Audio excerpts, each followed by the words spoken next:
Eco বাংলাদেশের আজকের পর্বে স্বাগত জানাচ্ছি সাইমা ওয়াহাব। আজ আমরা কথা বলবো বর্জ্য নিয়ে। প্রতি বছর আমরা কতটা বর্জ্য তৈরি করি আপনি জানেন? প্রায় 200 কোটি টন। ভাবা যায় প্রায় 200 কোটি হাতির সমান বর্জ্য আমরা তৈরি করছি। এখন সমস্যা হলো এই বর্জ্য আমরা পরবর্তীতে কতটা ব্যবহার করতে পারছি। কিন্তু সব বর্জ্য কি একরকম? যেমন ইলেকট্রনিক বা ই বর্জ্য আক্ষরিক অর্থেই কিন্তু সোনার খনি। সেই ই বর্জ্য বাংলাদেশে প্রতি বছর তৈরি হচ্ছে প্রায় 30 লাখ টন। এগুলোতে একদিকে যেমন আছে নানা দামি ধাতু, তেমনি অন্যদিকে রয়েছে সীসা বা ক্যাডমিয়ামের মতো ক্যান্সার সৃষ্টিকারী উপাদান। তবে বাংলাদেশ কি প্রস্তুত এই সমস্যা সামলাতে? প্রায় প্রতিদিনই এই এলাকায় গৃহস্থালী আবর্জনা সংগ্রহ করতে আসেন শামীম। তার ডাকে সাড়া পড়ে না এমনটা হয় না কখনো। গৃহস্থালীর আবর্জনাতে যে কেবল রান্নাবান্নার উচ্ছিষ্ট থাকে তাই নয়, প্লাস্টিক থেকে শুরু করে ঘরের সকল আবর্জনাই জমা হয় একটি ঝুড়িতেই।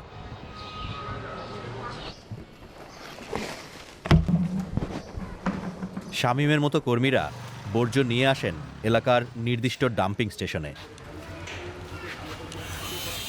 সেখানে খোঁজা হয় ইলেকট্রনিক্সের মতো দামি পণ্য।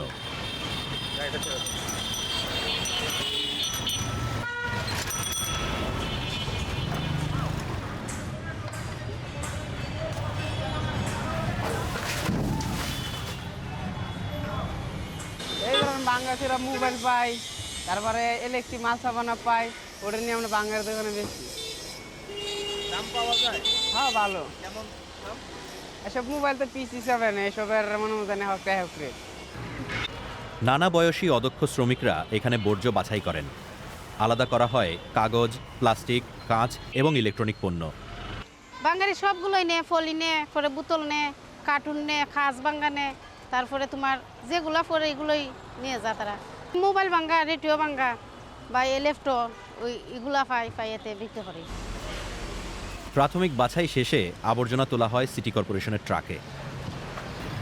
ঢাকা উত্তর সিটির আবর্জনা এসে জড়ো হয় আমিনবাজার ল্যান্ডফিলে। কিন্তু চারপাশে খোলা এই ল্যান্ডফিলটির 3 পাশেই রয়েছে নদী। বর্জ্যের বিষাক্ত জল কি কর্তৃপক্ষের নজর এড়িয়ে নদীতে মিশছে? ল্যান্ডফিলে রয়েছে ওয়েস্ট ওয়াটার ট্রিটমেন্ট প্ল্যান্ট, যা বর্জ্যের দূষিত জলকে বিশুদ্ধ করে। তারপরও গবেষকেরা নিশ্চিত এই বিষাক্ত জল নদীতে গিয়ে মিশছে। বুয়েটের রসায়ন প্রকৌশল বিভাগের প্রভাষক হৃদয় রায় গবেষণা করেছেন বাংলাদেশে ই বর্জ্যের ভয়াবহতা নিয়ে। তিনি এখানকার মাটি কতটা ল্যান্ডফিল লিচেট বা বিষাক্ত পদার্থে দূষিত তা পরীক্ষা করার জন্য নমুনা সংগ্রহ করছেন। এই ল্যান্ডফিলে যখন এই ওয়েস্টগুলো ফেলা হচ্ছে তখন এই ল্যান্ডফিল থেকে একটা লিকুইড ক্রিয়েট হচ্ছে, যেটাকে আমরা ল্যান্ডফিল লিচেট বলি। এবং আমরা দেখতে পাচ্ছি যে আমাদের এই ল্যান্ডফিলের লিচেটটা somehow directly related to or link to this river, যে রিভারটা হচ্ছে ওইদিকে তুরাগ এবং ওইদিকে বংশী। যদি প্রাথমিকভাবে ল্যান্ডফিল ওয়েস্টে ইলেকট্রিক্যাল ওয়েস্টের কন্টামিনেশন হয় তাহলে অবশ্যই লিচেটে ক্যাডমিয়াম, ক্রোমিয়াম, লেড, মার্কারি এইসব থাকবে। এবং এগুলো যেহেতু সবই হ্যাভি মেটালস এবং এর মধ্যে ক্রোমিয়াম এবং লেড খুবই কার্সিনোজেনিক মানে ক্যান্সার উদ্রেককারী। তো যে রিভারটা হচ্ছে ওইদিকে তুরাগ এবং ওইদিকে বংশী, তো ওই লিচেটটাই আমরা কালেক্ট করে দেখতে যাচ্ছি এই লিচেটে কী আছে। ব্যক্তি উদ্যোগে গড়ে ওঠা হাতে গোনা কয়েকটি প্রতিষ্ঠান ই বর্জ্য নিয়ে কাজ করছে, কিন্তু এই খাতটি এখনও নানা ধরনের সংকটে জর্জরিত। নানা সংকটের কারণে ভারী ধাতু আলাদা করে তা দেশীয় বাজারে কাজে লাগানো এখনও সম্ভব হচ্ছে না। 16 কোটি মানুষের অ্যাভারেজ যদি বছরে 1 কেজি করে আপনার ইউএস ক্রিয়েট হয়, এটা খুব স্বাভাবিক, খুব সিম্পলি, এবং 1 কেজির মূল্য $1-এরও বেশি। তাহলে 16 কোটি ডলারের একটা ভ্যালু আছে, যেটা আমরা পাচ্ছি না। কেন পাচ্ছি না? বিকজ এটার কালেকশন কোনো চেইন আসলে আমরা প্রাইভেটলি বলেন আর পাবলিকলি বলেন এটা ডেভেলপ হয়নি। মোবাইল ফোনে সামান্য পরিমাণে হলেও নানা দামি ধাতু রয়েছে। 1 টন ওজনের মোবাইল ফোনে অন্য নানা দামি ধাতুর পাশাপাশি রয়েছে 141 গ্রাম সোনা এবং 270 গ্রাম রূপা। প্রিন্টেড সার্কিট বোর্ড বা পিসিবির ক্ষেত্রে এই পরিমাণ আরও বেশি। এখানে খুবই দামি জিনিসগুলো আছে, প্লাটিনাম আছে, গোল্ড আছে, ব্যালেডিয়াম আছে, ব্যারিডিয়াম আছে, কপার আছে, জিঙ্ক আছে, কালাই এক ধরনের জিনিস সেটা আছে, খুবই প্রেশাস মেটাল আর কি আসলে। তো সেগুলো এখানে আপনারা কি কারণে এক্সট্রাক্ট করতে পারছেন না আসলে? এটা আমরা ওকে গোল্ডের মার্কেট আছে, কিছুটা মানে নন প্রফেশনাল ওয়েতে আমাদের দেশে এক্সট্রাক্ট কেউ কেউ করে, যেটা দুটো পদ্ধতি, একটা হলো অ্যাসিড পদ্ধতি আর একটা হলো বার্নিং পদ্ধতি। এবং দুটোই হলো টেকনোলজির বিরুদ্ধে করা, দ্যাট ইজ এটা হলো ম্যানুয়ালি করে, যার ফলে আপনার পরিবেশ খুব দূষণ হয়। এটা থেকে যে অ্যাসিডটা লিকেজ হয়, সেই অ্যাসিডটা মাটিতে গেলে ল্যান্ডফিল হলে সেখানে কোনো ফসল হবে না এবং দীর্ঘদিন ফসল হবে না এবং কোনো কিছু জন্মাবে না সেখানে। আর বাতাসে যদি ভেপার হয়, ভেপারের সাথে চলে যায়, সেটাও বাতাসের জন্য খুবই, শরীরের জন্য, প্রত্যেকটা প্রাণীর জন্য খুব ক্ষতিকারক এটা, because this is very much hazardous. আমরা আমিনবাজারে বর্জ্য থেকে নিঃসরণ হওয়া যে তরল সংগ্রহ করেছিলাম, বুয়েটে সেটির পরীক্ষা শেষ হয়ে গেছে। জানা গেছে ক্যান্সার সৃষ্টিকারী ভারী ধাতু, সীসা, ক্যাডমিয়াম এবং পারদের পরিমাণ। আমাদের এই স্যাম্পলে লেডের পরিমাণ হচ্ছে 8.94 ppm, যেটা নির্ধারিত গাইডলাইন্সের থেকে প্রায় 90 গুণ বেশি। যদি অন্যদিকে আমরা ক্যাডমিয়ামের কথা বলি, সেটাও 0.41 এবং মার্কারি 0.71 ppm, যেগুলোও নির্ধারিত গাইডলাইন থেকে অনেক বেশি। মার্কারি 0.71 ppm, যেগুলোও নির্ধারিত গাইডলাইন থেকে অনেক বেশি। এই পরিমাণ লেড জনিত হচ্ছে ওয়েস্ট ওয়াটার বা লিচের যদি নদীতে পড়ে, তাহলে সেটা অ্যাকুয়াটিক লাইফের সাথে সাথে হিউম্যান লাইফের জন্য ক্ষতিকর হবে। যেহেতু এই পরিমাণ লেড, ক্যাডমিয়াম এবং মার্কারি এই লিচেটে রয়েছে, যদি সেটা গ্রাউন্ড ওয়াটারে লিকেজ হয়ে যায়, তাহলে গ্রাউন্ড ওয়াটার কন্টামিনেশনে অনেক বড় চান্স আছে। প্রতি বছর বাংলাদেশে সৃষ্টি হচ্ছে 30 লাখ টন ই বর্জ্য। সরকার 2021 সালে ই বর্জ্য ব্যবস্থাপনা সংক্রান্ত যে ফ্রেমওয়ার্ক তৈরি করেছে, তা বাস্তবায়িত হয়নি এখনো। অথচ একটি কার্যকর বর্জ্য ব্যবস্থাপনা পদ্ধতি চালু করা গেলে মূল্যবান ধাতুগুলো পুনর্ব্যবহারে বাংলাদেশ যেমন উপকৃত হবে, তেমনি পরিবেশ ও স্বাস্থ্য ঝুঁকিও কমবে। যুক্তরাষ্ট্র ও চীনের পর বর্জ্য উৎপাদনকারী দেশগুলোর মধ্যে তৃতীয় অবস্থানে রয়েছে ব্রাজিল। তবে এখানে কোনো বর্জ্য ব্যবস্থাপনা সিস্টেম নেই, তাই এর বেশিরভাগ অংশ গিয়ে মিশছে মাটি ও পানিতে। তবে রিও ডি জেনেরোবাসীরা এই অবস্থা এখন আর মেনে নিতে পারছেন না, তাই সরকারও সেটা সামাল দিতে বেশ কিছু পদক্ষেপ হাতে নিয়েছেন। সৈকত, ফুটবল আর সাম্বা, এগুলোর কারণেই পরিচিত রিও ডি জেনেইরো। কিন্তু বাস্তবতা পোস্টকার্ডের ছবির মতো নয়। ব্রাজিলিয়ান এই মেগা সিটি চাপা পড়ছে বর্জ্যের পাহাড়ে। রিওর 70 লাখ বাসিন্দা প্রতিদিন 9,000 টন বর্জ্য তৈরি করেন, আর এগুলো শেষতক এমন জায়গায় গিয়ে পৌঁছে যেখানে এর যাওয়ার কথাই না। যেমন গুয়ানাবারা উপসাগর, এখানে প্রতিদিন প্রায় 100 টন বর্জ্য এসে পড়ে। এখানকার জেলেরা সপ্তাহে 3 বার বর্জ্য সংগ্রহ করেন এই আশায় যেন অন্তত মাছ ফিরে আসে। এমনও সময় গেছে সারা রাত চেষ্টা করে একটা মাছও পাইনি। যদি পাইও বিক্রি তো দূরে থাক, অনেক সময় বাড়িতে রান্নার মাছই হয় না। আগুয়াস দা গুয়ানাবারা নামের একটি প্রকল্পের আওতায় জেলেরা এখন উপসাগরের বর্জ্য পরিষ্কার করছেন।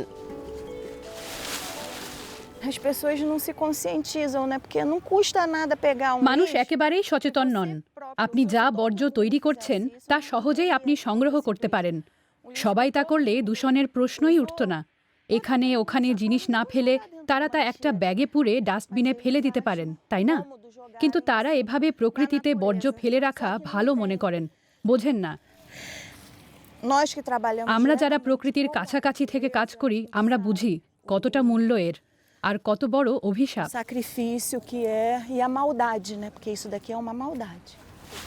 2 বছরে তারা 700 টন বর্জ্য সমুদ্র সৈকত ও ম্যানগ্রোভ এলাকা থেকে সংগ্রহ করেছেন।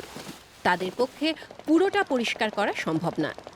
ম্যানগ্রোভ বনকে বর্জ্য থেকে বাঁচাতে এই বাঁধটি তৈরি করা হয়েছে, যাতে তা নতুন করে জন্মাতে পারে।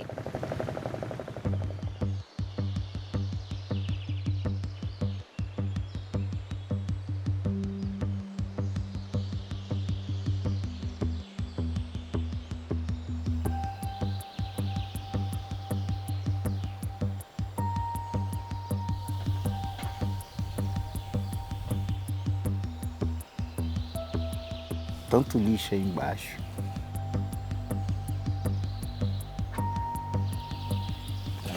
প্রচুর বর্জ্য এখানে। প্রকৃতি আমাদের সব দেয়, অথচ আমরা তা ধ্বংস করি।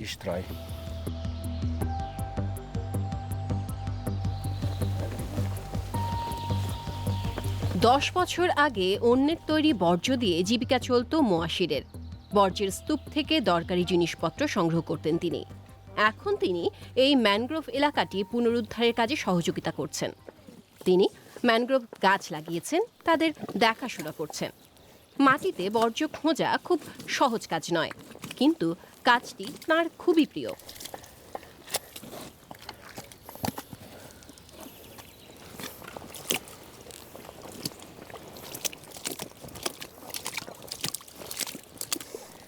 A gente tira uma faixa de 300 sacos আমরা সপ্তাহে প্রায় 300 ব্যাগ বর্জ্য পরিষ্কার করি, 6 টন। 6 toneladas. ফলে এখানে আরো বেশি কাঁকড়া ও মাছের দেখা মিলছে।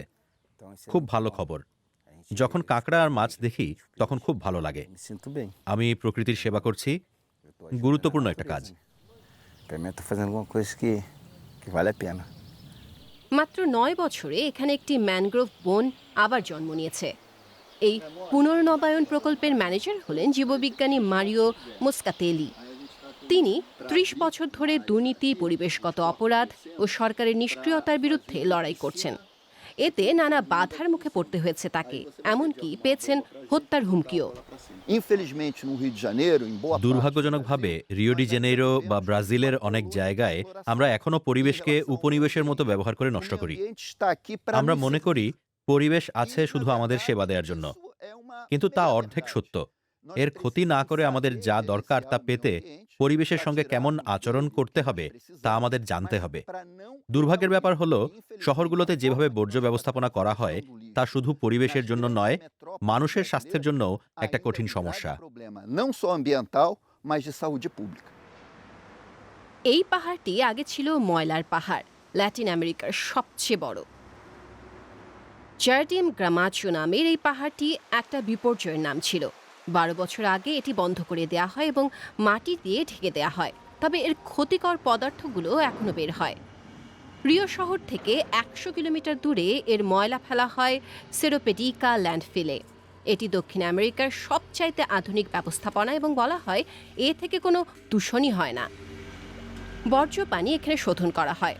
একটা বায়োগ্যাস প্ল্যান্টের মাধ্যমে বর্জ্য থেকে বিদ্যুৎ উৎপাদিত হয়।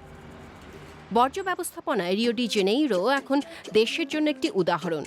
এই কাজে এখন এটি ব্রাজিলের সেরা শহর। অথচ এখনও গৃহস্থালী বর্জ্যের 10 ভাগও রিসাইকেল করা যায়নি।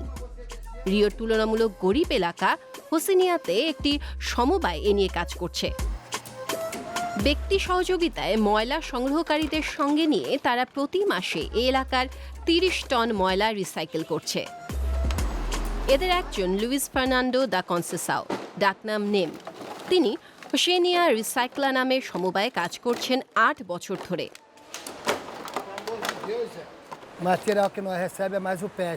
বেশিরভাগ ক্ষেত্রেই আমরা প্লাস্টিকের পেট বোতল পাই, এগুলো সবচেয়ে দামি। কার্ডবোর্ডও পাওয়া যায় আর শক্ত প্লাস্টিক, তবে সবচেয়ে কাজে লাগে পেট বোতল। এগুলো যেন সোনা।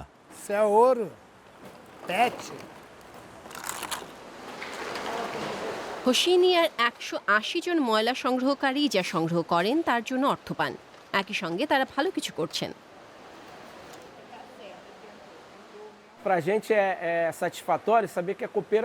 এটা আমাদের খুব স্বস্তি দেয় যে সমবায় এখন এই জিনিসগুলো তুলে আনছে এবং শিল্পে আবার ব্যবহার করছে। তাই শুধু পরিবেশকে দূষণমুক্ত করাই নয়, এগুলোর পুনর্ব্যবহারের একটা উপায়ও তৈরি হয়। এগুলোকে অন্য কোনো পণ্যতেও বদলে ফেলা যায়। এগুলো ফের বোতল হতে পারে, বালতি হতে পারে বা অন্য কোনো প্লাস্টিক পণ্য হতে পারে। আর আমরা জানি যে সেগুলো বারবার ব্যবহার করা যাবে। হোসিনিয়া রিসাইক্লার মতো প্রকল্পগুলো দেখাচ্ছে যে রিও ডি জেনেইরোর প্লাস্টিক বর্জ্য সমস্যার সমাধান আছে। তবে সরকারের পক্ষ থেকে আরও সহযোগিতা ও প্রতিশ্রুতিই পারে রিওর পানি, ম্যানগ্রোভ বন আর সমুদ্র সৈকতকে পুরোপুরি বর্জ্যমুক্ত করতে।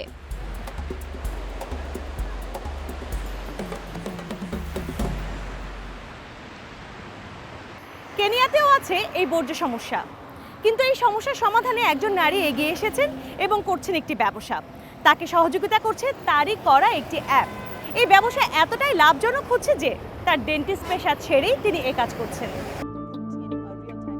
বর্জ্য ব্যবস্থাপনায় অ্যাপ তরুণ উদ্যোক্তা তাইবা হাতিমি মোম্বাসায় প্লাস্টিক দূষণ রোধে এই উদ্যোগ নিয়েছেন। যে কেউ এই অ্যাপে রেজিস্টার করলে তার বাড়ির প্লাস্টিক বর্জ্য গিয়ে নিয়ে আসা হয়।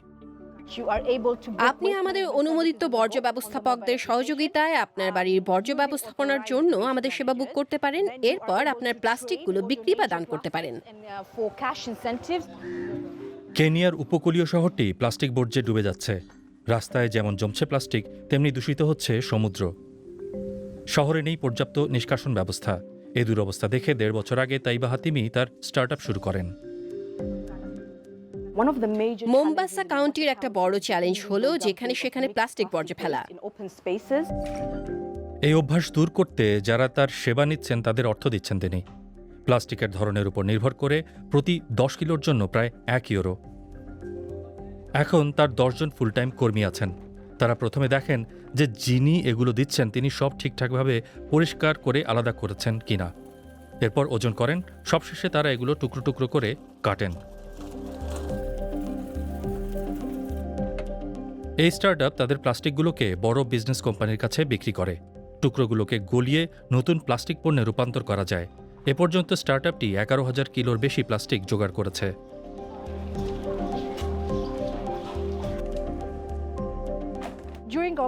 পাইলট পর্যায়ে আমরা 1,608 ইউজারকে অ্যাপে আনতে পেরেছিলাম।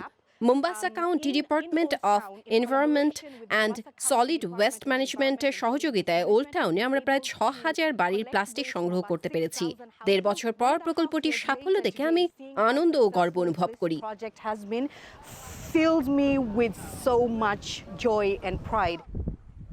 আশা করি বর্জ্য নিয়ে আপনাদের দরকারি কিছু তথ্য দিতে পেরেছি।